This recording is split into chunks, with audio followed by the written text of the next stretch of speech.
Gumawa po tayo ngayon ng low carb birthday cake. Dahil nga po birthday po ng aking anak, happy birthday to you at ang aking dalangin patuloy ka pong pagpalain pa ng ating Panginoon. Simple lamang po pero low carb cake po siya, napakasarap at hindi po siya makakapag-spike ng ating sugar. So narito po ang aking simple pero hindi ko po ito binake sa oven. No bake po ito. So, narito po, panoorin natin. Una, kailangan po natin ng kalahating butter. Butter po, tutunawin natin. And please don't forget to like and follow po para updated tayo sa ating mga low carb meal, low carb dessert, low carb kaalaman natin everyday. Thank you and God bless. Naglagay po ako ng golden monk fruit po. Mimix lang po natin at lahat po ng ating mga ingredients na nilagay ay available po sa Grindahan. At half cup po ng chocolate niblets or chocolate chips from Grindahan din po.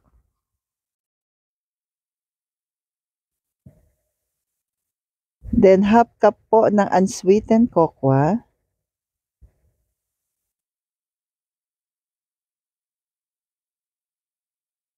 Yan. Ang sarap po ng cocoa ng Grindahan. Galing Davao. Yan. Kaway-kaway sa mga tiga Davao dyan. Pa-comment naman po. Yan. Sige nga po. Pa-comment nga po ng inyong lugar kung saan po kayo. Para alam ko lang po kung saan aabot po itong aking video na cake, low carb cake. At doon sa mga taga Davao, baka naman, sabay ganun. Ang sarap kasi ng kakao ng Davao. At syempre ng Bohol din. So, pinatay na natin yung kalandyaan. Tsaka natin lagay po yung 2 pieces of egg. Huwag niyo pong ilalagay ng mainit pa. Palamigin lang ng konti. Kasi magiging scramble yung ating egg. So, sa part po na yon, pinatay natin yung ating kalan. So, pag na-mix na po natin lahat po yon, yung ating butter, yung golden monk fruit, chocolate chips, tsaka yung unsweetened cocoa. Tapos, i-off natin. Then, pag na-off, palamigin lang ng mga 5 minutes. Tapos, nilagay natin yung egg. Naka-off pa rin po yung kalan dito. 1/2 cup po ng lupin flour. Yan. At tiyak, tatanong niyo sa akin, pwede ba ang coconut flour? Sige po, pwede. Pero, yan, mas okay sana lupin flour din po. Then, 1/2 cup po ng almond flour. Yan. Mix lang po natin. Pero kung coconut flour ilalagay niyo po, 1/4 cup ng coconut flour, then 1/2 cup po ng almond flour. So, patay pa yung kalan dito. Then, kapag ganyan na po, and naka-off pa rin po yan po Kasi 1/4 muna una, tapos 1/4 kaya po 1/2 cup. Yan. Ngayon, buksan na natin yung ating kalan. Yan po. Yan. Mix lang po natin maigi ka low carbs. Pero katamtaman lakas lang po yung apoy nito po So makikita nyo dyan meron pagbabago nagaganap. Yan. Parang sa low carb lang din po habang tumatagal. Mas nakikita mo po yung magandang resulta. Yan. So ganyan din sa ating no bake cake, low carb na cake. Yan, hanggang sa maging ganyan po. Yan. Kapag medyo, yan, kailangan natin consistency po. Okay? So, pwede na natin patayin po yung kalan yan po.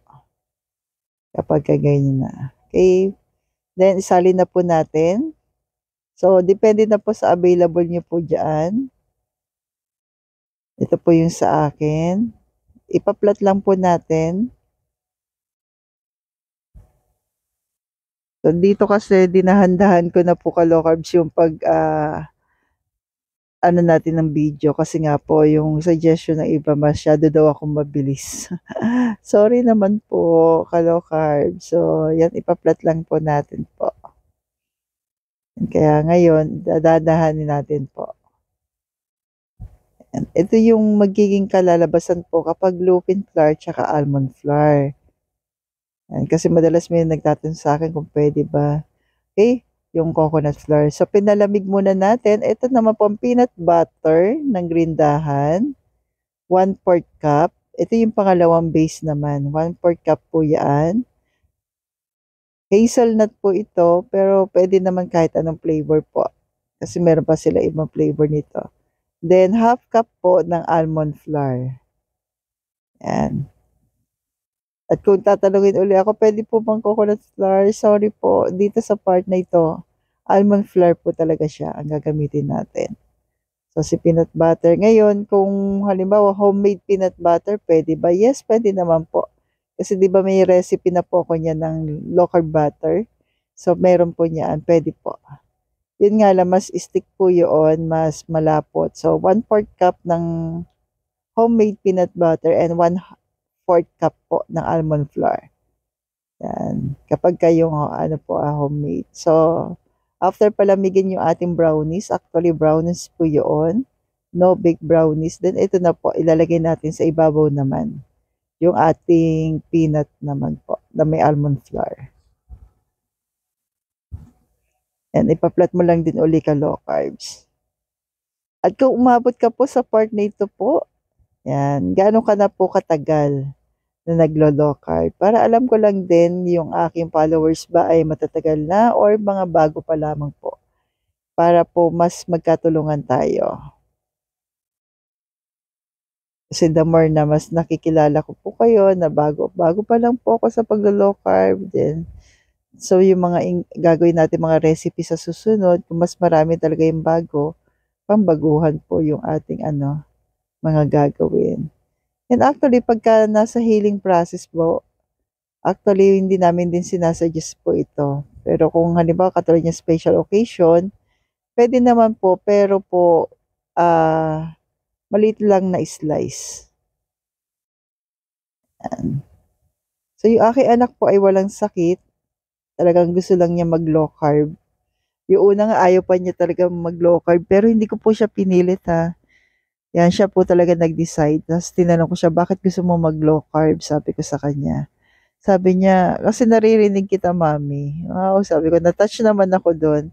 Kasi naririnig na po niya ako pag nagla-live, yung explanation kung paano ko pinapaliwanag kung bakit o gano'ng kahalaga po yun. So, yan na po. After niya, ma-plot natin.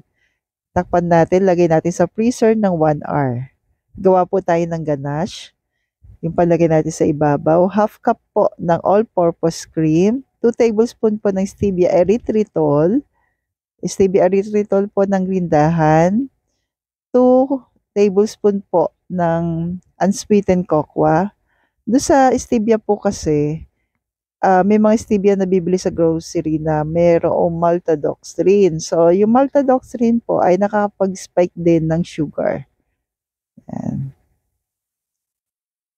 Kaya iwasan po natin. And mix lang po natin ito na naka-off po yung kalan dyan. Tapos, yan, pag na-mix na, buksan na po natin yung kalan. Tamang lakas lang po ng apoy.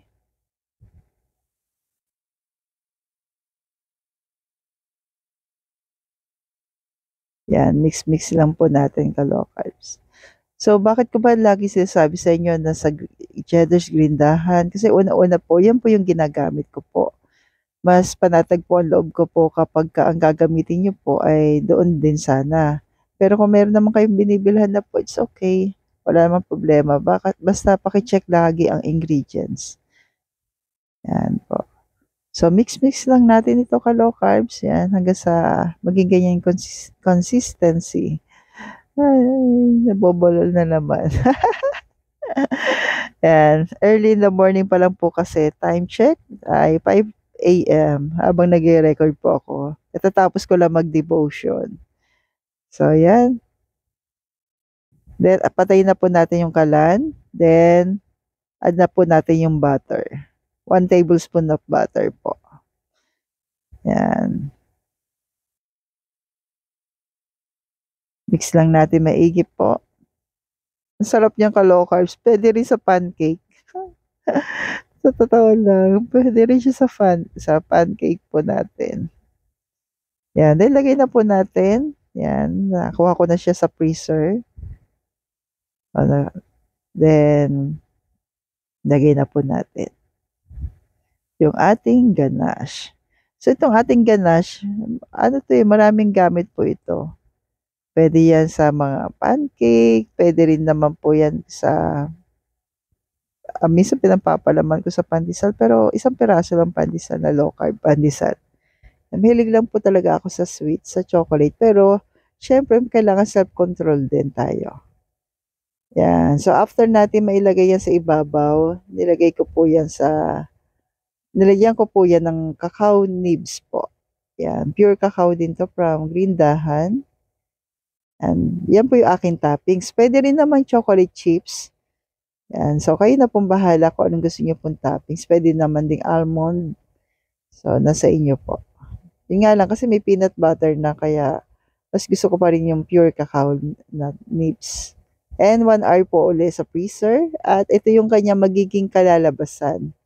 O, di ba po? Ang sarap niyan. So, aking no-bake, low-carb cake. So, try mo na po sa special occasion po na iyong kapamilya o maging sa birthday mo po. So, kung meron may birthday dyan na March, happy birthday na rin po. And stay healthy, stay low carb po. God bless po sa ating lahat.